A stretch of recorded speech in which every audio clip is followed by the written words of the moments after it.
कुछ लोगों को जब हम कहते हैं कि वोट बैंक की राजनीति ने देश को बर्बाद किया है, तो वो समझते हैं कि हम कोई मुसलमान के वोट की बात कर रहे हैं।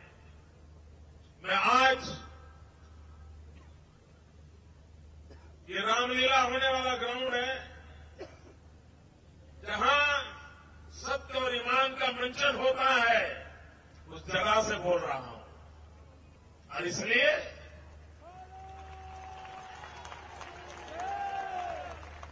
उसी पवित्र भाव से कहना चाहता हूं, वोट बैंक की राजनीति को समझने की जरूरत है। वोट बैंक की राजनीति ये हिंदू मुसलमान का मसला नहीं है। देश की दुर्दशा करने का वो सबसे बड़ा कारण बन गया है। कैसे? मैं बताता हूं। औसत हमारे देश में क्या होता है? 60%, कभी 65%, कभी 70% वोटिंग होता है। ठीक है, इतना ही होता है ना। उसमें 10-15% कौन खा जाते हैं?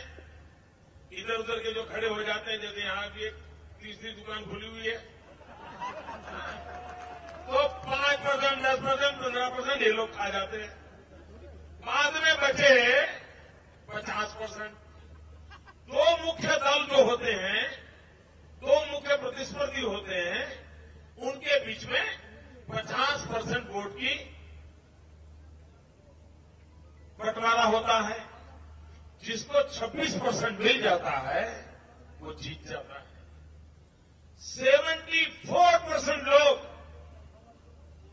जिनकी सुनवाई नहीं होती, और इसलिए ये चतुर राजनेता क्या करते हैं? वे तड़जोड़ की राजनीति करते हैं, हिसाब लगाते हैं कि ये 240 को पकड़ लो, अपना 26% हो जाएगा। ये 2 मोहल्ले पकड़ लो, अपना 26% हो जाएगा। ये 2 वार्ड पकड़ लो, अपना 26% हो जाएगा। ये 2 बिरादरी पकड़ लो, अपना 26% हो जाएगा।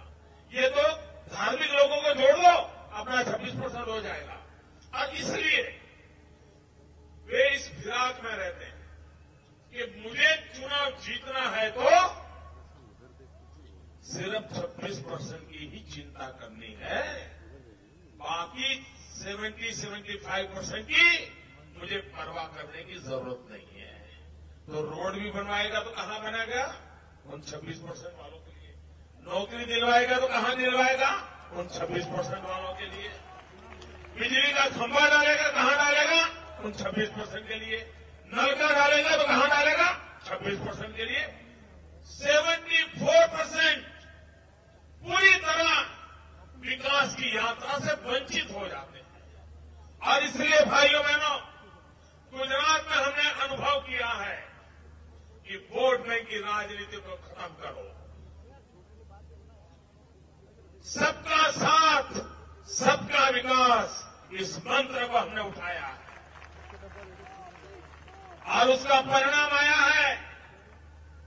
हर किसी को जात पात बिरादरी के बिना फायदा मिल रहा है।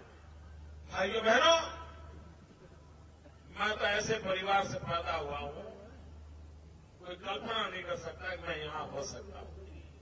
इतना सामान्य परिवार से, और न मेरी कोई जाति बिरादरी भी नहीं है, लेकिन मन में ठान के रखी कि गरीब का भला करना है,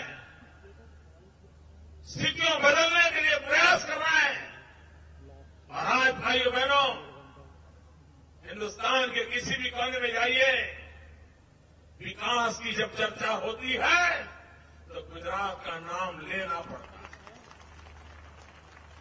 और ये मजा देखिए, जिसको गुजरात की पसंद नहीं है, गुजरात जिनको गुजरात अच्छा नहीं लगता है, वो क्या करते हैं? और गुजरात जिनको अच्छा लगता है वो क्या कहते हैं? जिनको अच्छा लगता है वो ही कहता है कि हम भी गुजरात जैसा करेंगे। कहते हैं कि नहीं कहते? और जिनको अच्छा नहीं लगता वो क्या कहते मालूम है? वो कहेंगे देखिए उस विषय में हम गुजरात से भी आगे हैं। मतलब विकास का मानदंड बन गया है गुजरात।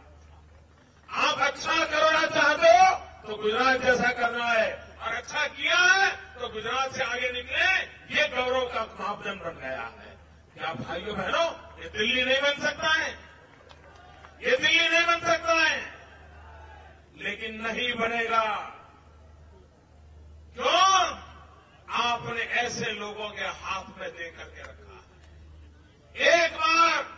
एक बार उनके हाथ से निकाल दीजिए, मैं दावा करता हूं भाइयों, देखते ही देखते दिल्ली में बदल दिखाई देगा।